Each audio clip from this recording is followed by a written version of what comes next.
दोस्तों, एक समय की बात है। एक हाथी की मृत्यु हो गई। मृत्यु के बाद हाथी की आत्मा यमलोक पहुंची। वहां पर हाथी के कर्मों का लेखा जोखा निकाला गया। पाया गया कि हाथी अपने जीवन में काफी अच्छे से रहा है। तब यमराज ने हाथी से कहा, अरे हाथी, तुमने तो अपने जीवन में कोई बुरे काम नहीं किए। तुम्हारे कर्म भी काफी अच्छे रहे हैं। इसीलिए मैं तुमसे तुम्हारी इच्छा पूछ रहा हूँ। बताओ, तुम्हें क्या चाहिए? तुम्हारी सबसे बड़ी मनोकामना क्या है? हाथी बोला, यमराज जी, अगर वाकई में आप मेरे कर्मों से प्रसन्न हैं और अगर मेरा दूसरा जन्म होना है तो मुझे किसी भी जीव में जन्म दे दीजिए, लेकिन मेरे ऊपर किसी मनुष्य का अधिकार न हो। मैं मनुष्य के बंधन में ना रहूं, क्योंकि मनुष्य के साथ रहना सबसे कठिन कार्य होता है। हाथी की इस बात को सुनकर यमराज काफी हैरान हो जाते हैं और यमराज कहते हैं, यह तुम क्या कह रहे हो गजराज? मैं तो यही जानता हूँ कि मनुष्य जाति सबसे अच्छी होती है। वो सबसे ज्यादा बुद्धिमान होते हैं। हाथी कहता है, यमराज जी, यही तो परेशानी है कि मनुष्य जाति सबसे ज्यादा बुद्धिमान होती है। आपको इंसानों के विषय में शायद ज्यादा जानकारी है नहीं, इसीलिए आप ऐसी बातें कर रहे हैं। यमराज ने कहा, कैसी जानकारी नहीं है? मुझे तुम खुद देखो, यहाँ पर कितने मनुष्य खड़े हैं। उन्हें उनके कर्मों के अनुसार जो मिल रहा है उसे बिना किसी परेशानी के स्वीकार करते हैं। ऐसे में हाथी कहता है कि महाराज, मतलब आपको अब तक किसी जीवित इंसान से पाला नहीं पड़ा है। यह तो मृत है। यह तो सिर्फ मनुष्य की आत्माएं हैं। किसी जीवित मनुष्य से मिलिए तो आपको पता चल जाएगा। ऐसे में यमराज काफी हैरान हो गए। तब यमराज ने कहा कि ठीक है, तुम्हारी बात को आजमाने के लिए मैं तुम्हारे मालिक को यही जीवित मंगाता हूँ। अगर तुम्हारी बात सत्य निकली तो तुम जो कहोगे मैं वैसा ही करूँगा, लेकिन अगर तुम्हारी बात गलत साबित हुई तो तुम्हें वापस उसी मालिक के पास जाकर रहना होगा जहाँ तुम पहले थे।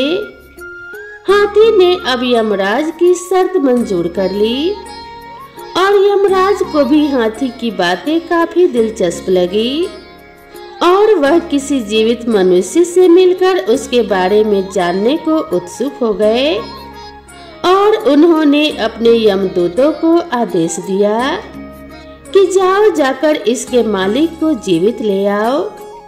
यमराज की आज्ञा मानकर 4 यमदूत हाथी के मालिक को लेने के लिए गए, लेकिन अब उनके सामने परेशानी यह थी कि मालिक को लेने धरती पर पहुंच गए, लेकिन जीवित मनुष्य को लेकर जाएं तो कैसे? इसीलिए वो लोग उसके सोने का इंतजार करने लगे। जब हाथी का मालिक पलंग पर सो गया तो यमदूतों ने पलंग सहित उसे उठा लिया और वे यमलोक की तरफ चल पड़े। थोड़ी देर बाद जब हरिलाल की नींद खुली तो उसने खुद को आसमान में उड़ते हुए पाया। नीचे देखा तो धरती नजर भी नहीं आ रही है। तब उसने उन 4 यमदूतों से पूछा कि आप कौन हैं और मुझे कहाँ ले जा रहे हो? यमदूत बोले कि हम यमदूत हैं और तुम्हें यमलोक लेकर जा रहे हैं। यमदूतों की बात सुनकर सेठ कहता है, यमलोक तो लोग मृत्यु के बाद जाते हैं, लेकिन मैं तो जीवित हूँ। इस पर यमदूत ने कहा, आज वहाँ पर एक जीवित व्यक्ति की जरूरत है। दरअसल एक हाथी ने यमराज से कहा है कि जीवित व्यक्ति को लेकर आओ। तब आपको पता चलेगा, अरे वह तो मेरा हाथी है जिसकी आज मृत्यु हुई है, लेकिन उसने मुझे ऊपर बुला लिया। तब परेशान हरिलाल ने कोई तरकीब लगाने की सोची ताकि उसका जीवन सुरक्षित रहे। इधर उधर देखने पर उसे उसके पलंग पर ही एक कलम और एक कागज मिल गया।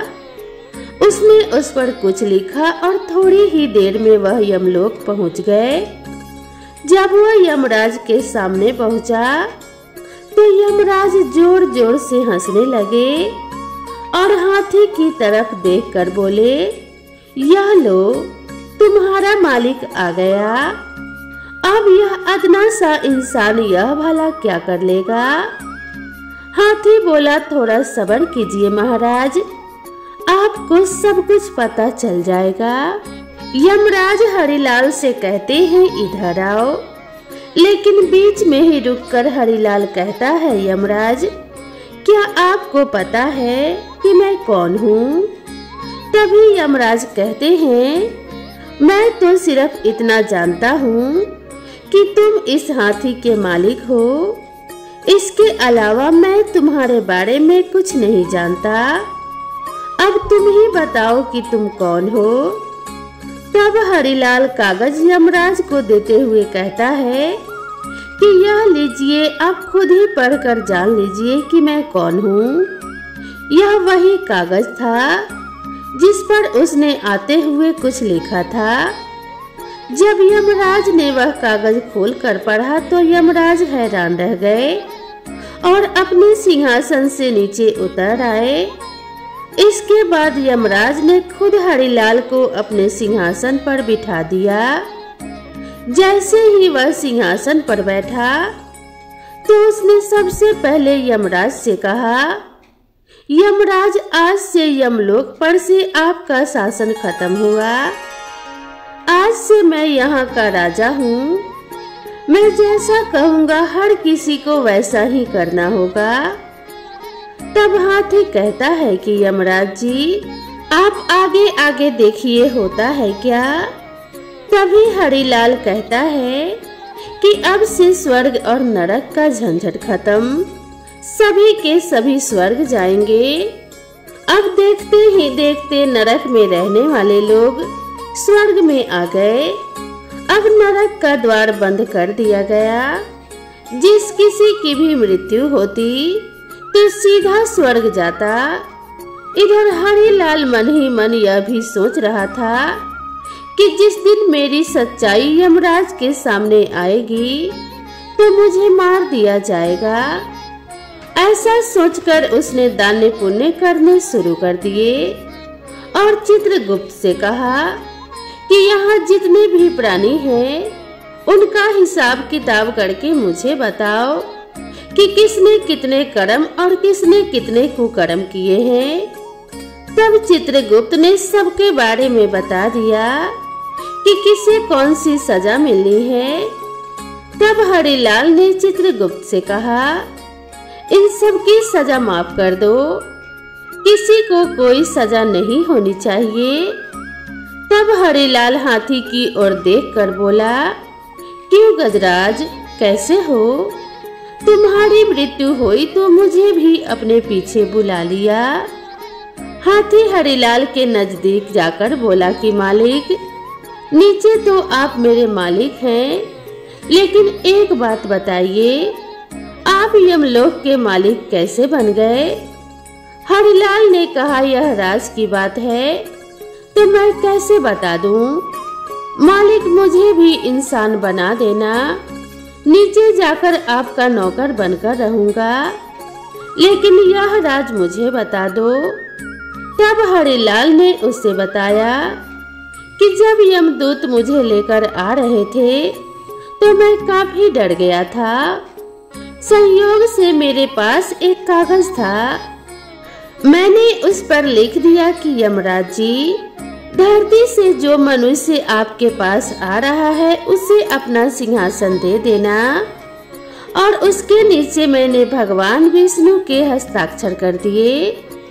अब तो इंसानों की बुद्धिमानी से और भी ज्यादा हाथी हैरान हो गया। फिर उसने हरिलाल से कहा कि मालिक, कृपया करके मुझे भी इंसान ही बनाना, मैं आपका नौकर बनकर रहूंगा। हरिलाल बोला कि ठीक है, लेकिन यह बात किसी को बताना मत। हाथी ने भी हाँ में सिर हिला दिया। धीरे धीरे करके 7-8 दिन बीत गए। स्वर्ग लोक में लोगों की भीड़ बढ़ती जा रही थी, क्योंकि नरक लोक बंद हो चुका था।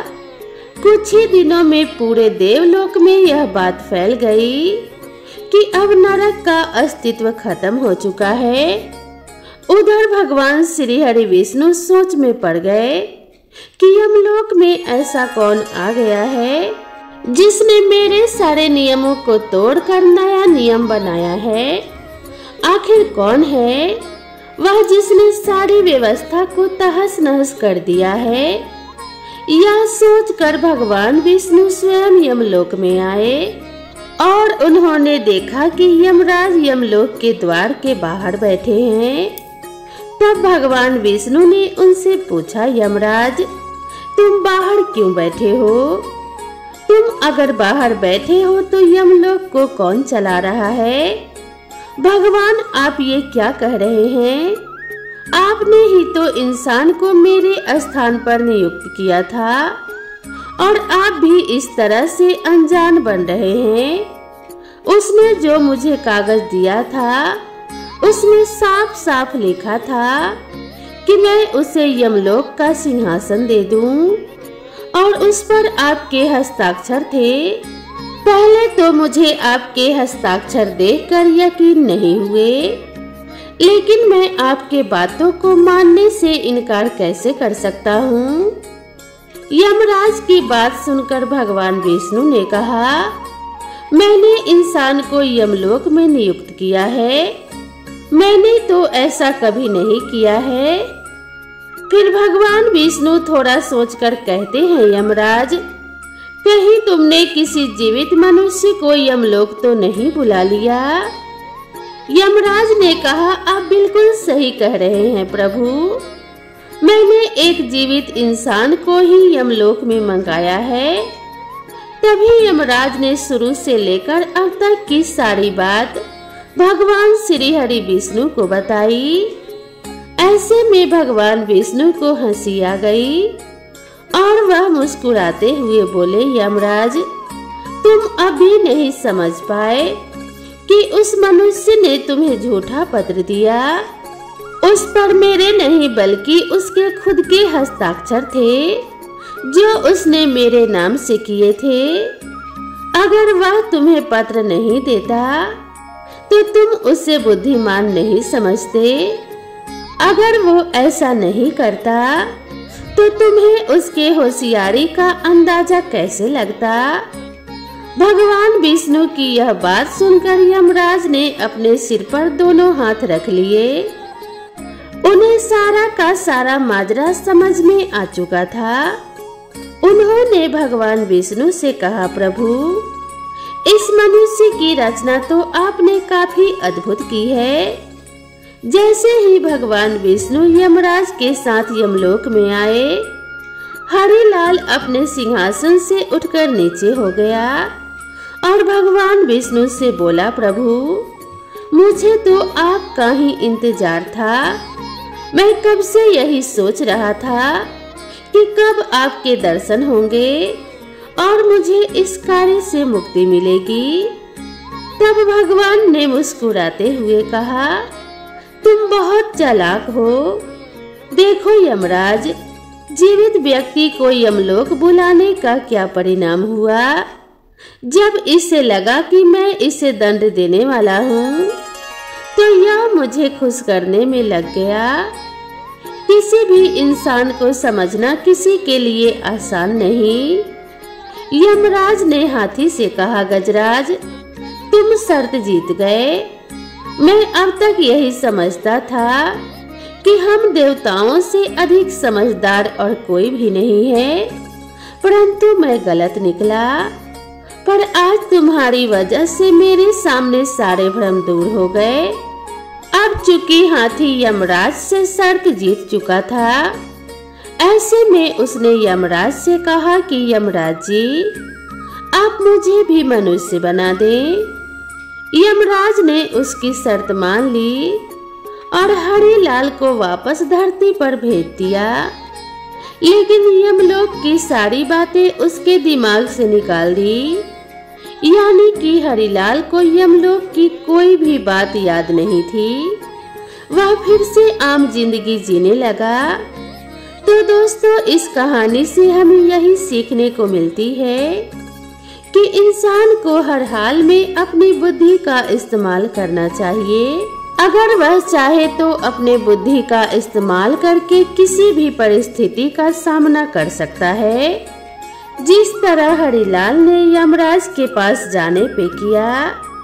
तो दोस्तों, हमारी यह कहानी आपको अच्छी लगी हो तो वीडियो को एक लाइक जरूर करें और इसी तरह की नई नई कहानियों के लिए मेरे चैनल को सब्सक्राइब करना ना भूलें।